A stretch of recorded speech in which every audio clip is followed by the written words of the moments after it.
Escribió el apóstol Pablo en la carta a los Filipenses, eh, estando persuadido de esto, que el que comenzó en vosotros la buena obra, la perfeccionará hasta el día de Jesucristo.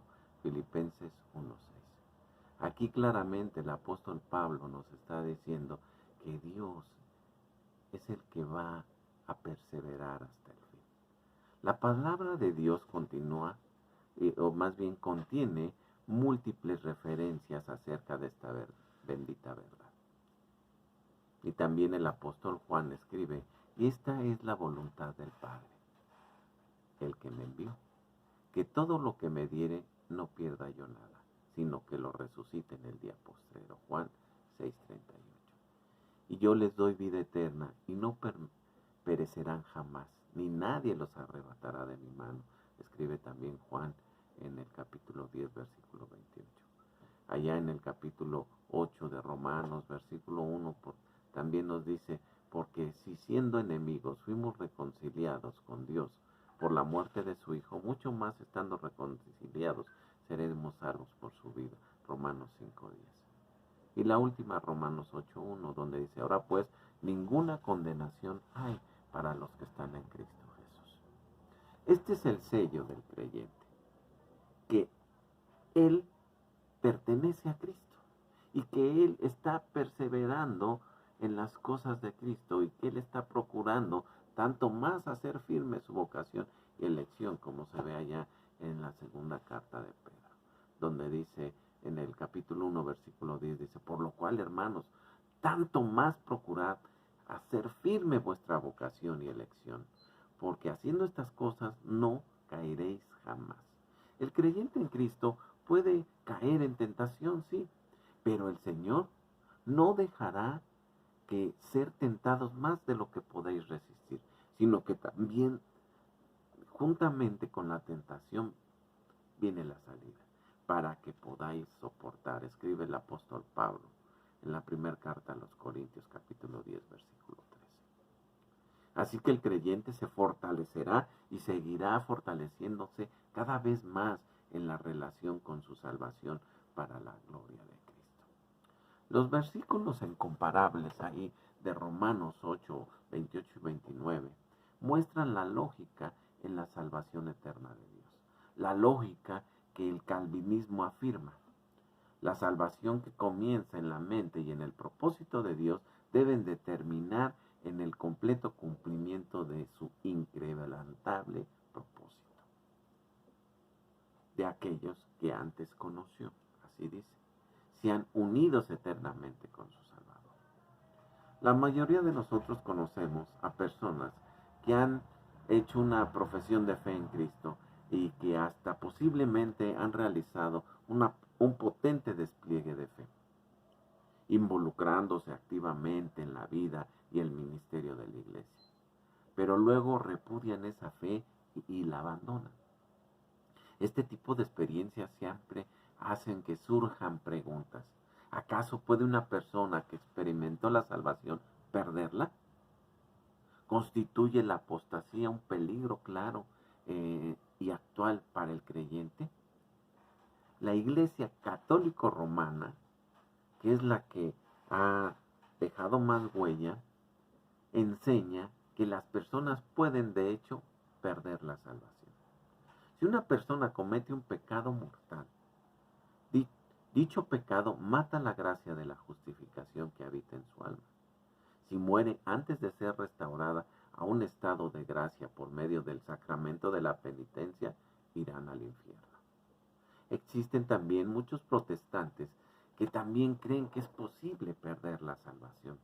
La advertencia que hay en el capítulo 6 de los Hebreos y la preocupación de Pablo con respecto a ser eliminados, allí en primera carta a los Corintios capítulo 9 versículo 27 dice, sino que golpeo mi cuerpo y lo pongo en servidumbre, no sea que habiendo sido heraldo para otros, yo mismo venga a ser eliminado.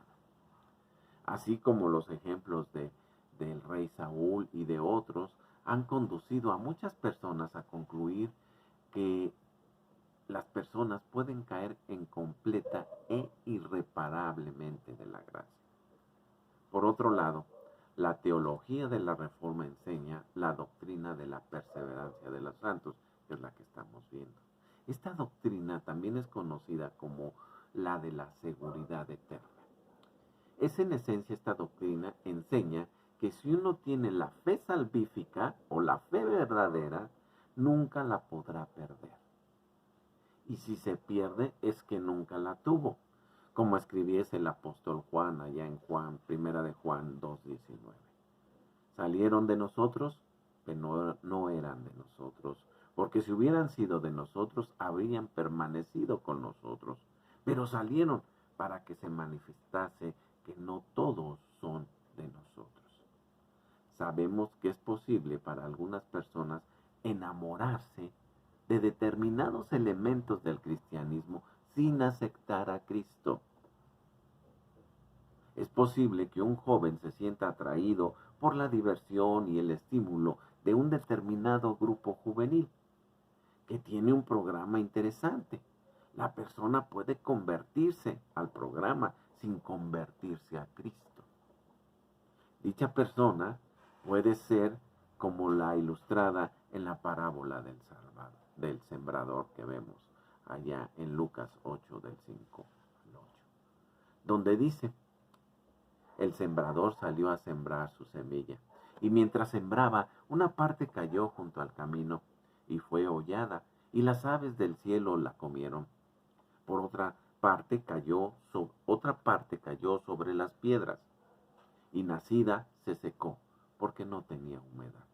Otra parte cayó entre espinos, y los espinos que nacieron juntamente con ella la ahogaron. Y otra parte cayó en buena tierra, y nació y llevó fruto a 100 por 1. Lucas 8 del 5 al 8.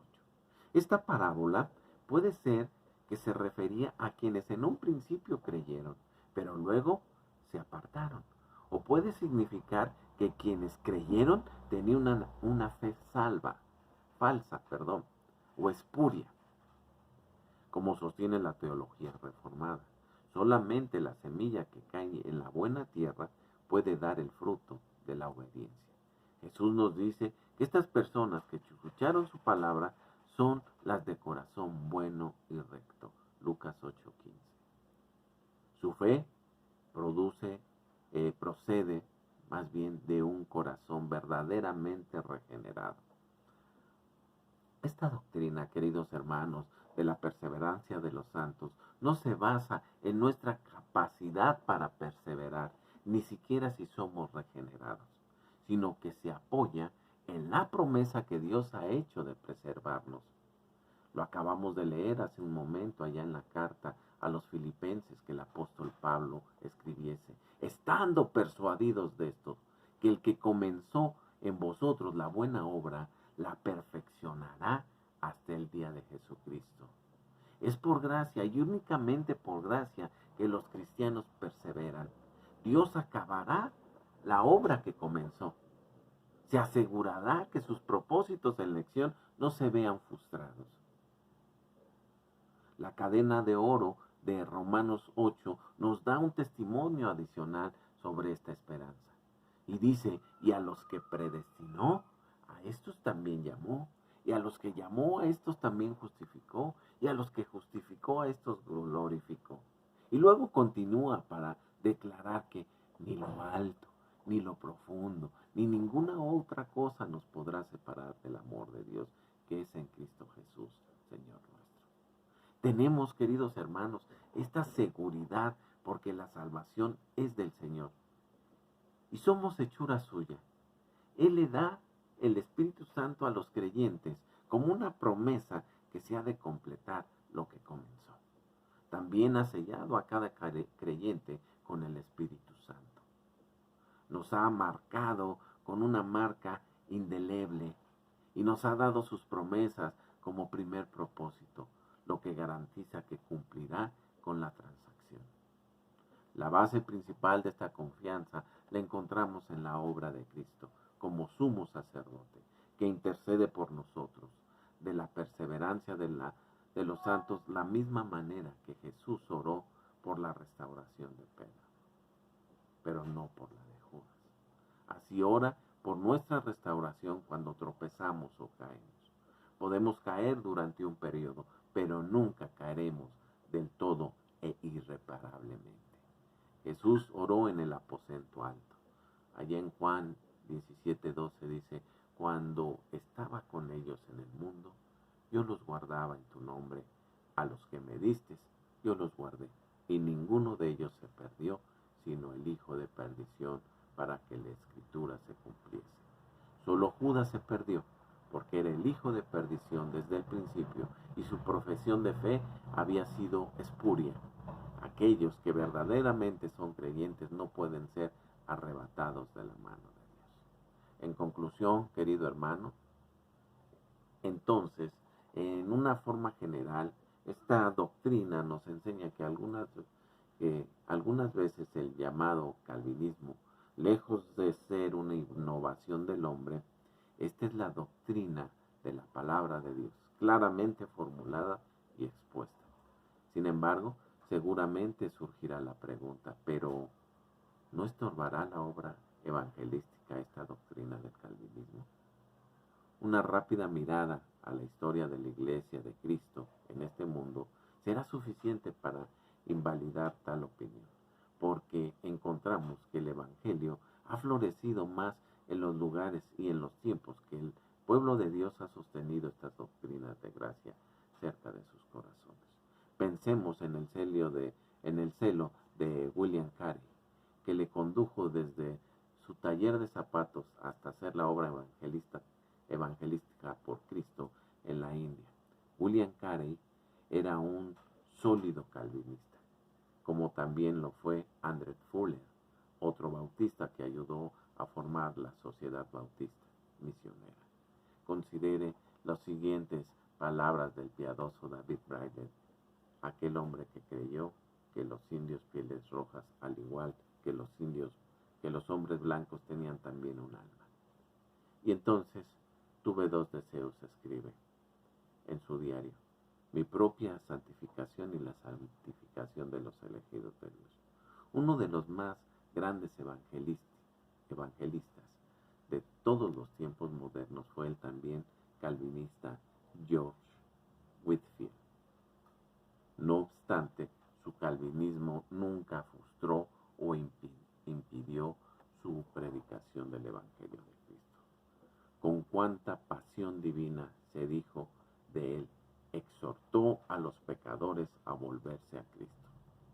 Bien dijo el príncipe de los predicadores, el señor Charles Haddon Spurgeon: he conocido hombres que muerden sus labios y rechinan sus dientes llenos de ira cuando predico la soberanía de Dios.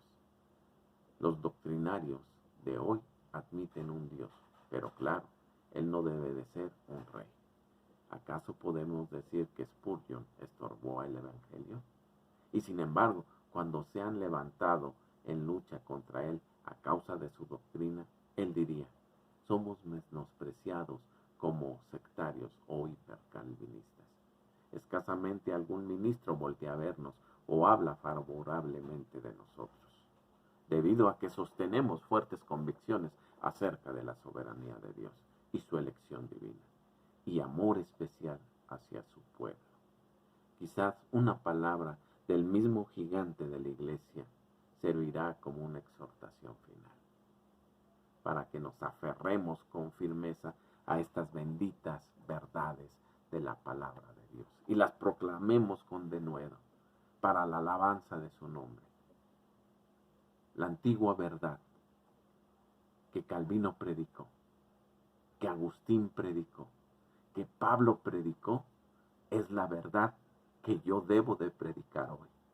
O de lo contrario, sería falso a mi conciencia y a mi Dios. Yo no puedo darle forma a la verdad y no sé cómo limar las asperezas de una doctrina. El evangelio de John Knox es mi evangelio. Aquel evangelio que tronó a través de toda Escocia debe de tronar otra vez en todo México. Que así sea. Amén. Dios les bendiga, queridos hermanos.